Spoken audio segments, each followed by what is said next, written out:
realistic and pragmatic orientation of our age, it would not be eccentric in the future to contemplate a society in which those who live for the pleasures of the mind will no longer have the right to demand their place in the sun. The writer, the thinker, the dreamer, the poet, the metaphysician, the observer, he who tries to solve a riddle or to pass judgment will become an anachronistic figure, destined to disappear from the face of the earth like the ichthyosaur and the mammoth. This book is about how to hold open that place in the sun. It is a field guide to doing nothing as an act of political resistance to the attention economy, with all the stubbornness of a Chinese nail house blocking a major highway.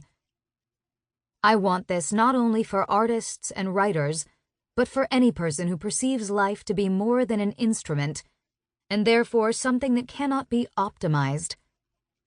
A simple refusal motivates my argument.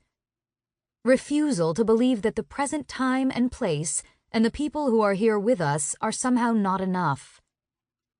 Platforms such as Facebook and Instagram act like dams that capitalize on our natural interest in others and an ageless need for community, hijacking and frustrating our most innate desires and profiting from them.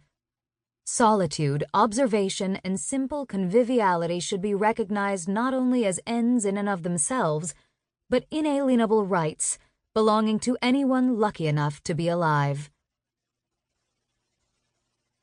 The fact that the nothing that I propose is only nothing from the point of view of capitalist productivity explains the irony that a book called How to Do Nothing is in some ways also a plan of action.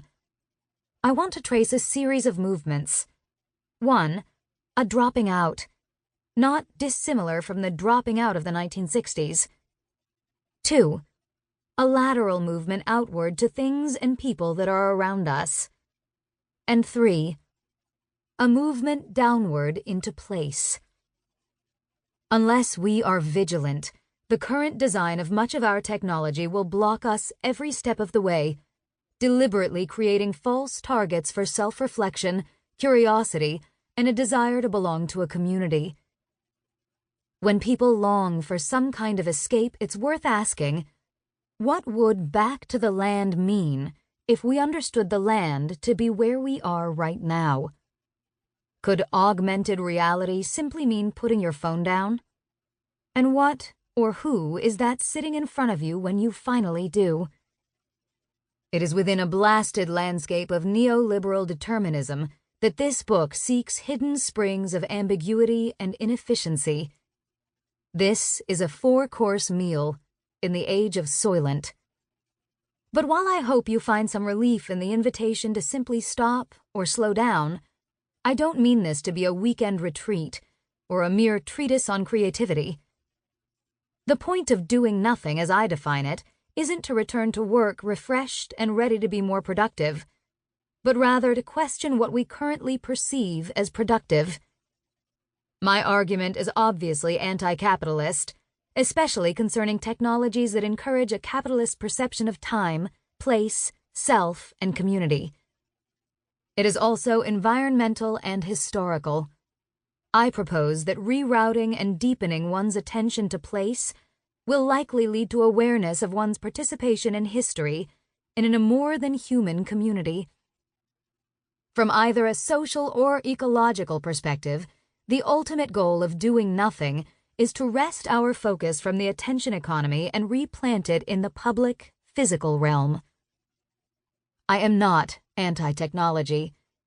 After all, there are forms of technology, from tools that let us observe the natural world to decentralized, non-commercial social networks that might situate us more fully in the present.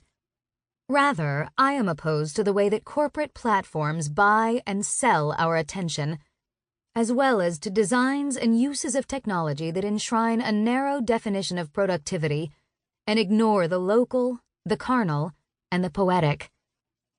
I am concerned about the effects of current social media on expression, including the right not to express oneself, and its deliberately addictive features.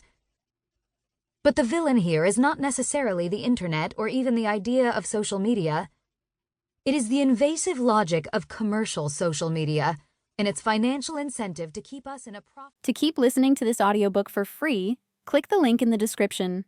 It will take you to a free Audible trial where you can listen to this and many other books for free for 30 days.